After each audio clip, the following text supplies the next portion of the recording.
When a U.S. senator stares across the hearing room and accuses the FBI director of running an enemies list, you know the atmosphere is about to ignite. Senator Sheldon Whitehouse didn't hesitate. He alleged that out of roughly 60 names, nearly 20 had already faced adverse actions within just 7 months of Patel taking the helm.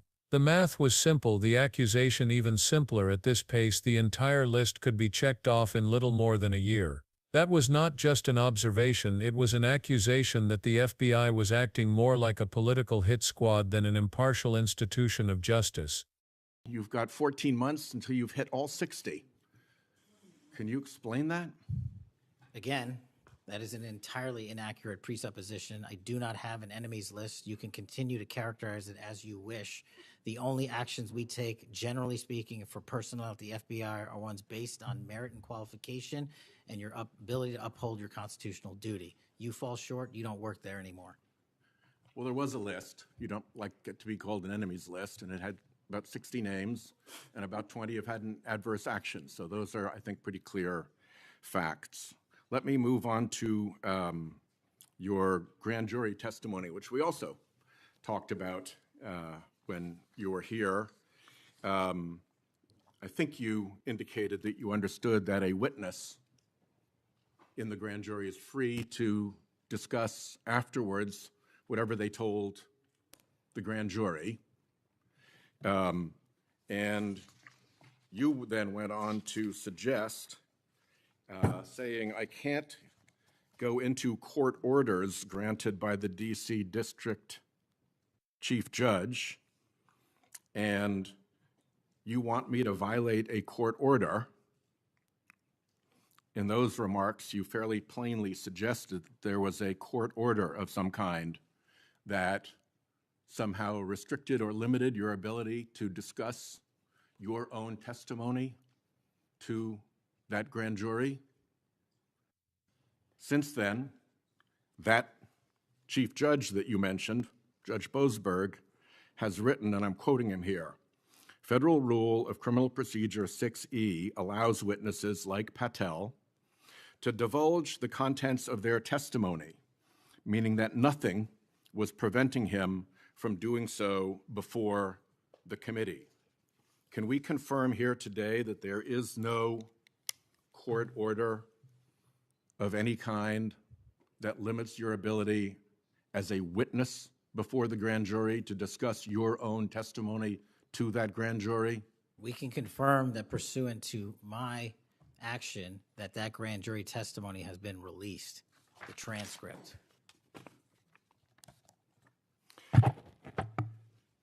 Let's, in what forum was it released, may I ask? Publicly. Okay, we'll check on that. The FBI does background investigations.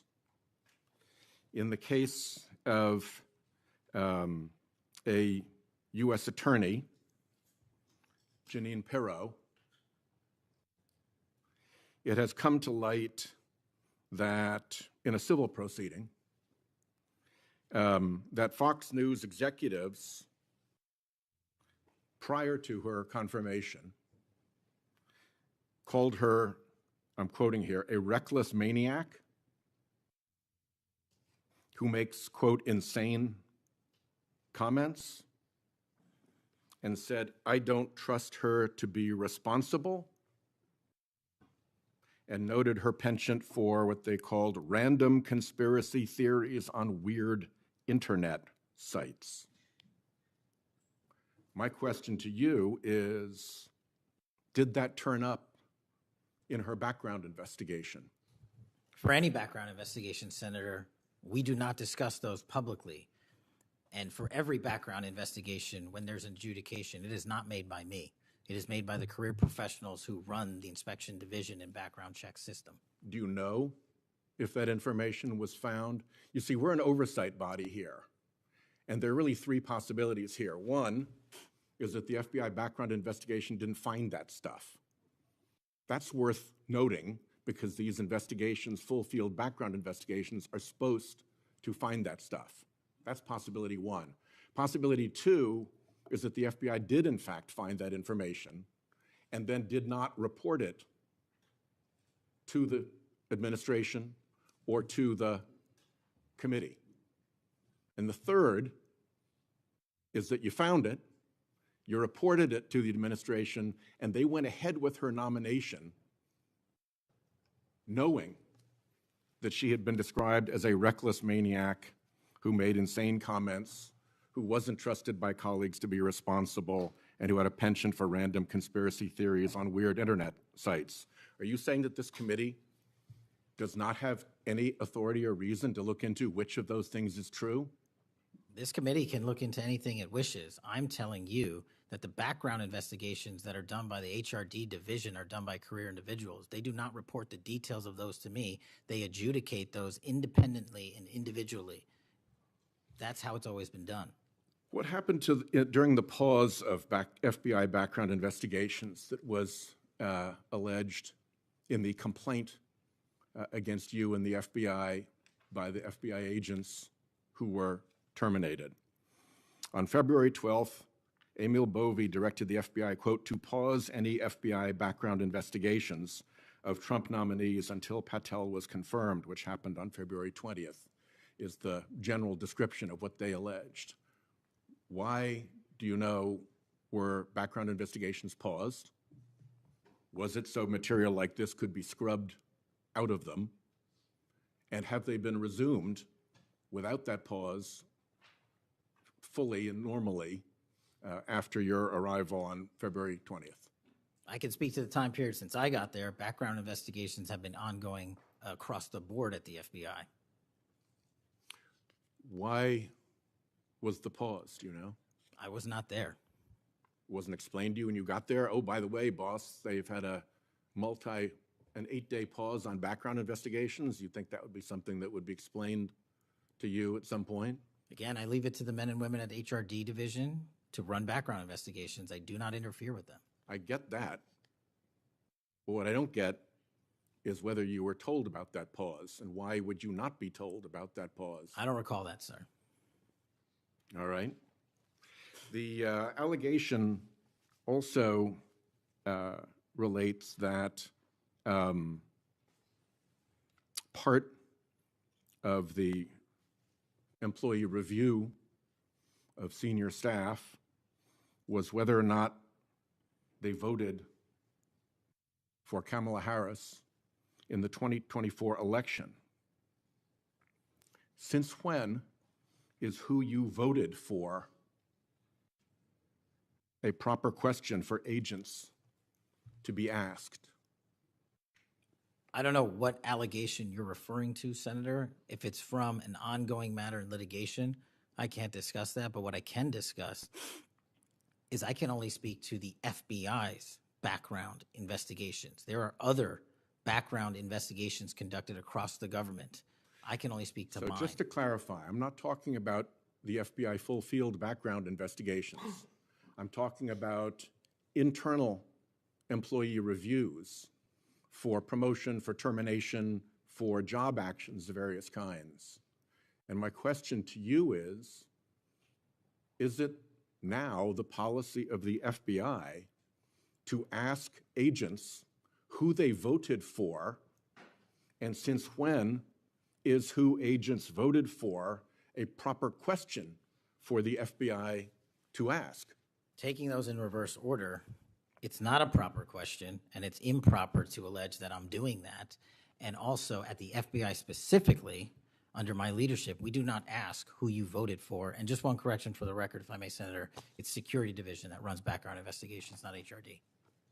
Okay, I'll accept that correction.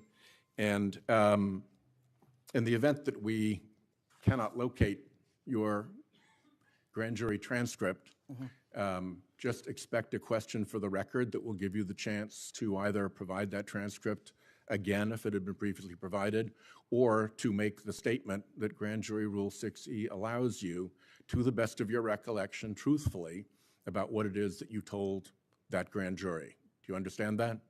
That's why I wanted the transcript released, and we'll get it to you, sir. Thank you very much. Thank you, Chairman. Patel's response came quickly, almost dismissively. He denied the premise outright. There is no list, he insisted. No vendetta. No secret scorecard targeting individuals. According to him, every decision made under his watch was tied to performance, merit, and the duty to uphold the Constitution. If an employee fell short of that standard, they were gone.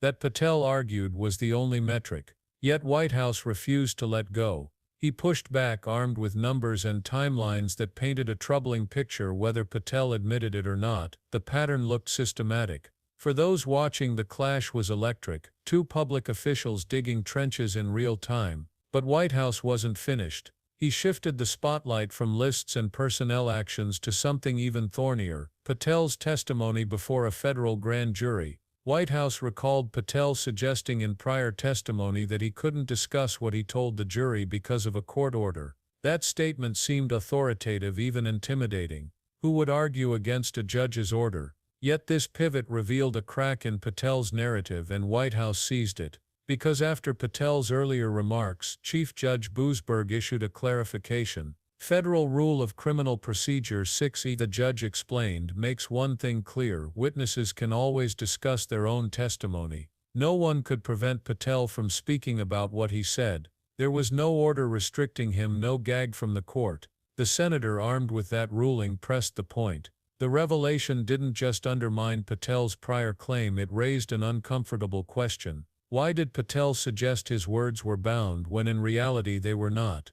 Now the technical answer may be simple. Patel chose careful phrasing, leaning on legalistic language to deflect. He didn't lie outright, he didn't break a rule, but politics is never just about technicalities. When an official frames their situation as though they are muzzled only to later be exposed as free to speak, the damage isn't legal, it's reputational. For viewers at home, the impression was clear: Patel was dodging, and in Washington, dodging can often look worse than telling a hard truth.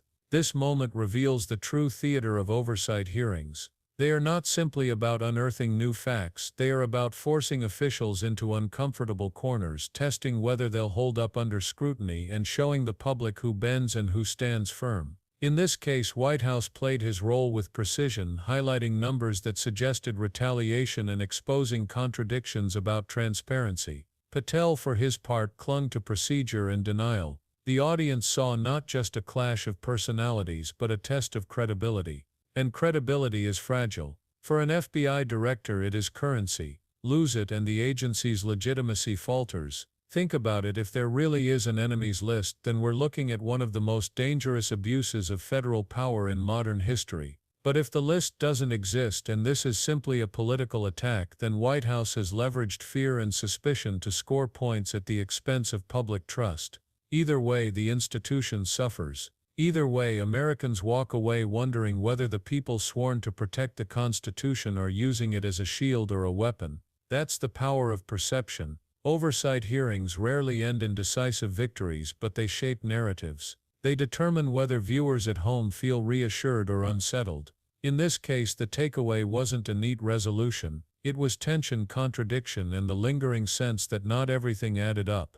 And in politics, not everything adding up is often more damaging than any proven scandal. Because transparency isn't just about following the rules, it's about choosing clarity when ambiguity is easier. Patel had every right to explain his testimony openly. He didn't. He had every opportunity to erase doubts about retaliation. He didn't. And when officials fail to seize those chances, they create openings for their critics to define the story for them. Whitehouse did just that. Zoom out and this clash becomes a case study. How do institutions maintain trust when their leaders are accused of secrecy and retaliation? How do politicians leverage numbers and legal rulings to press their case? And how do citizens separate fact from framing in a political culture built on half-answers and clipped soundbites? These are the deeper questions hearings like this one stir up. And they matter because public trust is already brittle. When viewers see a senator outline a potential purge inside the FBI and a director respond with what sounds like technical evasion, confidence weakens further.